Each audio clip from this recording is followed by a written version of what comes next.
1680 में औरंगजेब की डेथ, अकबर की, शिवाजी की डेथ हुई। 1680 में अकबर ने, औरंगजेब के बेटे ने औरंगजेब के खिलाफ विद्रोह कर दिया। और मैंने कहा कि राठौरों के खिलाफ औरंगजेब ने,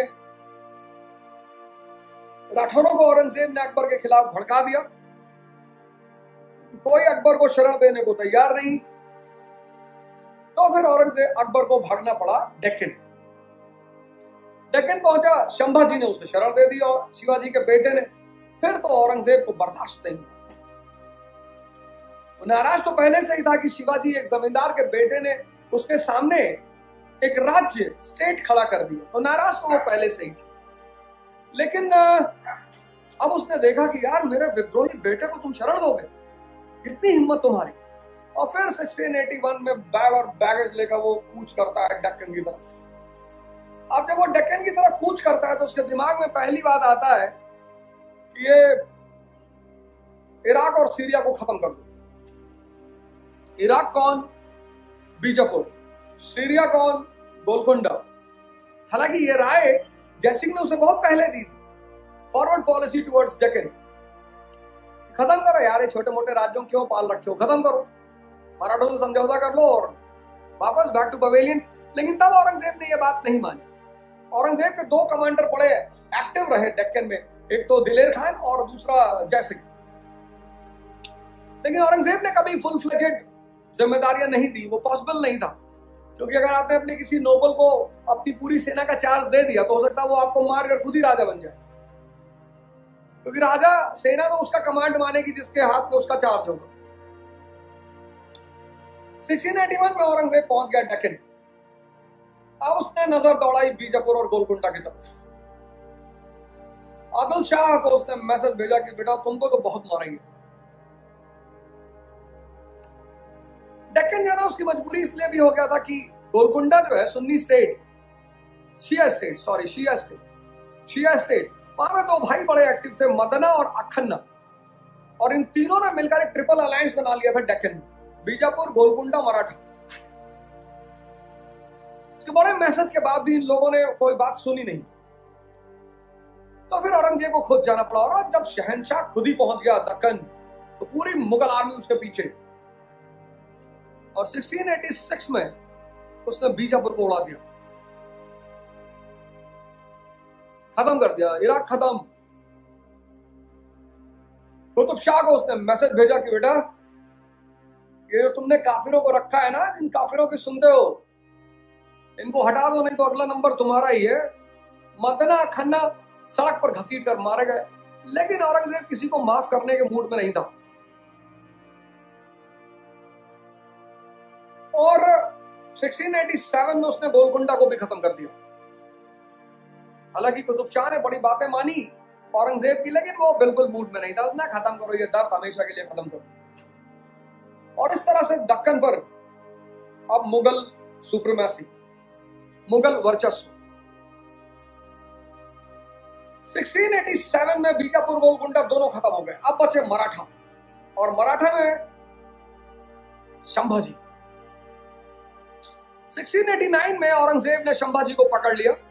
संग्रामेश्वर एक जगह है, एनसीईआरटी में नाम दिया हुआ, वहां पर और संभाजी को पकड़ लिया, संभाजी को लाया गया। इसने क्या किया, औरंगजेब ने शायद किसी व्यक्तिगत कारणों से, धार्मिक कारणों से, ऐसी कहानियां हैं कि संभाजी ने औरंगजेब को प्रपोज किया कि देखो तुम लोग मलेच्छ हो, मलेच्छ गंदे लोग हो, कन्वर्ट हो जाओ, धर्म बदल लो।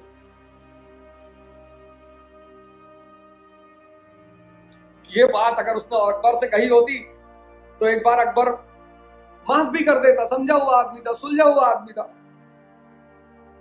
लेकिन अगर आप ये बात औरंगजेब से कह रहे हो, औरंगजेब ने संभाजी की हत्या करवा दी। चलो मार दिया आप, फिर आपने बड़प्पन का परिचय नहीं दिया। आप पोरस की तरह, सिकंदर ने जैसे पोरस को छोड़ा था, आप छोड़ देते, समझौता कर लेते, समझाते हैं कि बेटा देखो तुम्हारे अब्बा हमारे, ठीक है दुश्मनी थी भाई। रामाधीर सिंह ने गैंग्स ऑफ वासेपुर में फैजल को समझाने की कोशिश की कि नहीं? आपने देखा ना gangs of Wasseypur part 2, Ramadhir Singh बुलाते हैं फैजल को कि देखो फैजल, हमारा तुम्हारा कोई दुश्मनी है नहीं। तो कहता है कि आपने हमारे अब्बा को काहे मारा? तो बोला अगर हम नहीं मारते तो वो हमको मार देते। और कौन मरना चाहता है? क्या समझदारी का बात करता है रामा धैर्य सिंह। कहता जब तक इस दुनिया में सिनेमा है, मूवी, तब तक लोग बनते रहेंगे। कहता वासेपुर तुम्हारा, तुम कमाओ। वही बात औरंगजेब को भी करनी चाहिए थी। संभाजी को बुलाता कि देखो बेटा तुम्हारे अब्बा से दुश्मनी चल रही थी, लेकिन चलो कोई बात नहीं, मराठावाड़ तुम्हारा और दिल्ली हमारा, हो जाता सारा समझौता।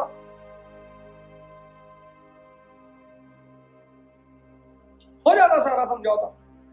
क्या जरूरत थी मारने की? मार दिया, मार दिया।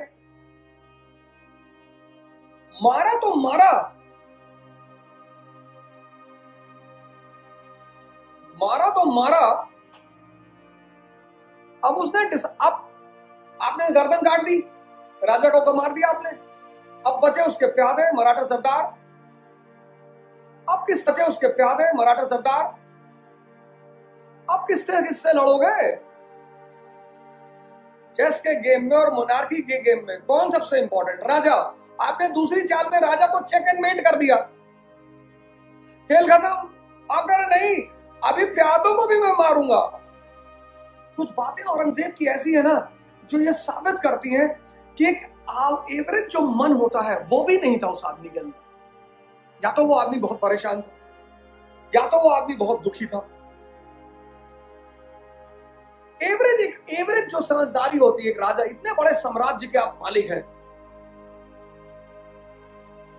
इतना बड़ा साम्राज्य है आपका, राजा मर चुका है, आप किससे लड़ोगे? तुमने चेक एंड मेट दे दिया, कह रहे हम तो खेलेंगे, मैं सारे मराठों के किलों को कब्जा करूंगा। फिर वो संभाजी का भाई था राजा राम, उसने अपने आप को राजा घोषित कर दिया। इसने सीज किया सतारा को, राजा राम को भागना पड़ा। राजा राम ने जिंजी में शरण ले ली।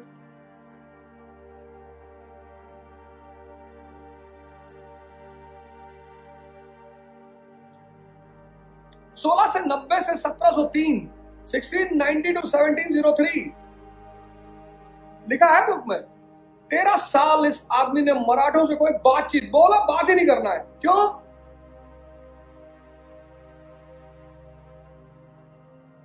मराठों को मजा आने लगा। ये पूरब की तरफ भागता था किले पे कब्जे करने के लिए, वो पश्चिम से पत्थर मारते थे, टरेन तो टफ थी। ये पश्चिम भागता था, वो पश्चिम से, वो उत्तर से मारते थे। ये उत्तर भागता था, वो दक्षिण से मारते थे। और औरंगजेब को मराठों ने मैरी गो राउंड का खेल खिला दिया। जिंजी का घेरा डाला, सब लिखा हुआ है इसमें। जिंजी का घेरा डाला, 18 महीना घेरा चलता रहा, राजा राम निकल गया।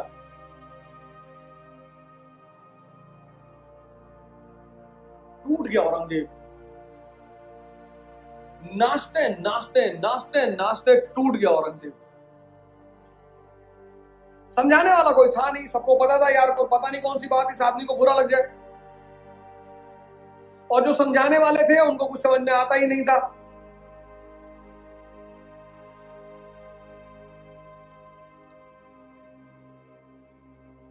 पुरोहितों का काम है बच्चों को धर्म के बारे में बताना, बस। पुरोहित भी जरूरी है। बच्चा मंदिर जाएगा, देखेगा चीजों को, क्वेश्चन करेगा, पुरोहित बताएगा तो अभी भगवान है ये। बच्चा मस्जिद जाएगा, जाना ही चाहिए, वहां सवाल करेगा सजदा क्यों करना चाहिए, अल्लाह कौन है, पूछना चाहिए उसे। और जागृत पुरुषों का काम है। इसीलिए तो भारत, बार बार कहता हूं, भारत मतलब ज्ञान। कुछ नहीं होगा भारत का, इंडिया को थोड़ा बहुत सामना करना पड़ेगा कष्टों का, भारत का कुछ भी नहीं होगा। कोरोना आया है, भारत को कुछ भी नहीं होगा। भारत मतलब ज्ञान। जो भी इस देश में ज्ञान से जुड़ा हुआ है, ज्ञान के रास्ते पर चल रहा है। इसीलिए वो देखो, सिंध और पंजाब अलग होकर पाकिस्तान बन गए, खत्म हो गए।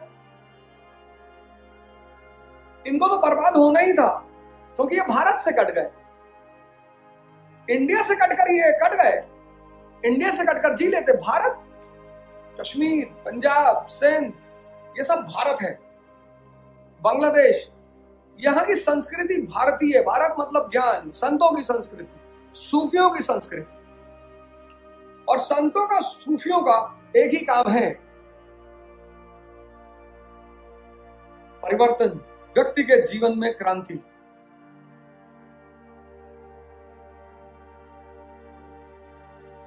पुरोहित नहीं कर पाएगा, मौलाना नहीं कर पाएंगे, कर ही नहीं, इनको पता ही नहीं,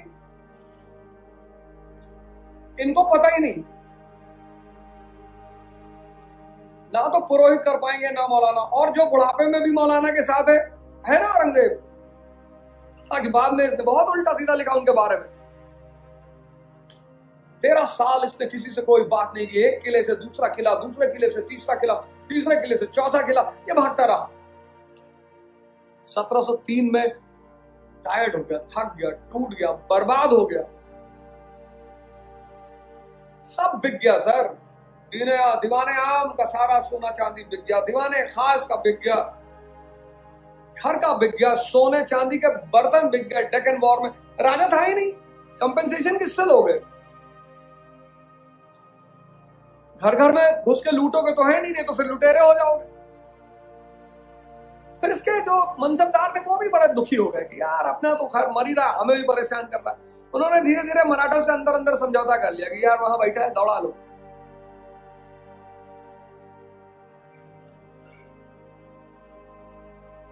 सत्रह सौ तीन में कहीं से अकल आई इसको, थोड़ी सी आई कहीं से, तो मैंने वो अभी आपको सुनाया। इसने मन बनाया कि नहीं, मैं शाहू को छोड़ दूंगा, उसकी मां को छोड़ दूंगा, मैं शाहू को मराठा स्वराज भी दे दूंगा। मैंने कहा ना 70 मराठा सरदार आ गए, 70 मराठा सरदार पहुंच गए कि लाओ चलो समझौता हो जाए। अंतिम समय पे इसने मामले को रद्द कर दिया, कहा मुझे मराठों पे भरोसा नहीं। औरंगजेब 1705 में औरंगाबाद में एक स्थायी रूप से वहीं रुक गया। बहुत टूटा औरंगजेब, बहुत उदास औरंगजेब, रोता हुआ दुखी औरंगजेब। तब उसने गुरु को लेटर लिखा, गुरु गोविंद सिंह। उनसे कहा आप आइए, मुझे आपसे मिलना है। ये बड़ा अच्छा कदम उठाया उसने। उसे भारत की याद आई, तब ज्ञान की याद आई कि यार कहीं ना कहीं कोई तो गड़बड़ चल रही है यार, मैं क्यों परेशान हूं शुरुआत से। गद्दी पर बैठा भाई से लड़ता रहा, जाटों से लड़ता रहा, मराठों से लड़ता रहा, सत्ता। आखिर ऐसा क्या है कि लोग मुझसे इतना नाराज हैं? मेरे बाप दादों ने भी तो इस देश पे शासन किया, उनके खिलाफ इतनी बगावत क्यों नहीं थी? शायद कहीं से अकल आई, किसी ने दिया होगा। और फिर इसने गुरु गोविंद सिंह को कहा कि आप आइए, मुझे आपसे मिलना है।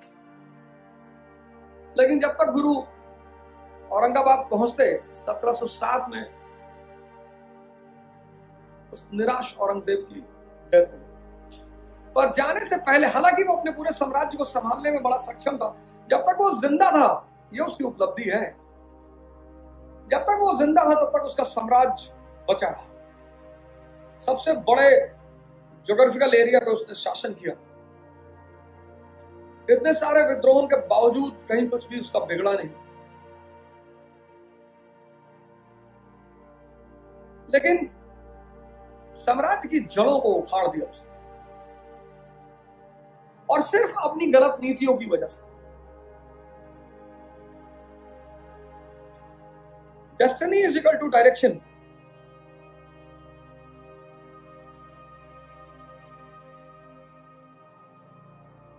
Destiny is equal to direction. दिशा अगर सही नहीं है तो कुछ भी नहीं होगा।